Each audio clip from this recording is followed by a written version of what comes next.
Welcome to KSK TV news. ముందుగా వార్తల్లోని వివరాలను చూద్దాం. గుత్తి పెన్షనర్ భవనంలో గురునానక్ జయంతి కార్యక్రమం. అనంతపురం జిల్లా గుత్తి పట్టణంలోని బుధవారం ఉదయం సిక్కు మత స్థాపకుడు గురునానక్ 556వ జయంతి పెన్షనర్స్ అసోసియేట్ ప్రెసిడెంట్ స్వర్ణాంబ, కోశాధికారి జెన్నె కుళ్ళాయిబాబు ఆధ్వర్యంలో గురునానక్ జయంతి ఘనంగా నిర్వహించారు. ఈ కార్యక్రమంలో గురునానక్ చిత్రపటానికి కోశాధికారి జెన్నె కుళ్ళాయిబాబు, అసోసియేట్ ప్రెసిడెంట్ స్వర్ణాంబ పూలమాల వేసి నివాళులర్పించారు.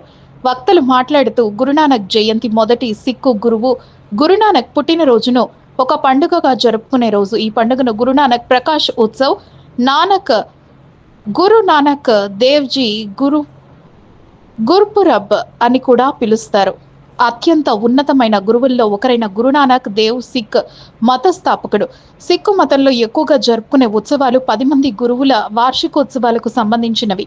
ఈ గురువులు సిక్కుల నమ్మకాలను రూపొందించడానికి ముఖ్య కారకులు. సిక్కు మత స్థాపకుడైన గురునానక్ 1469లో కార్తీక పౌర్ణమి రోజున జన్మించారు. ప్రతి సంవత్సరం ఇదే రోజున ప్రపంచమంతా ప్రార్థనలతో ఈ పర్వదినమును వేడుకగా జరుపుకుంటారు అని కోశాధికారి జెన్నె కుళ్ళాయిబాబు తెలిపారు. ఈ కార్యక్రమంలో అసోసియేట్ స్వర్ణాంబ, కోశాధికారి Jenne Kullayibabu, vice president Shekshavali, Narayana Reddy, Govindappa, Narayana Shetty, Lakshminarayana Reddy, Samuel, Maddulet, Hasan Ahmed మొదలగు వారు పాల్గొన్నారు.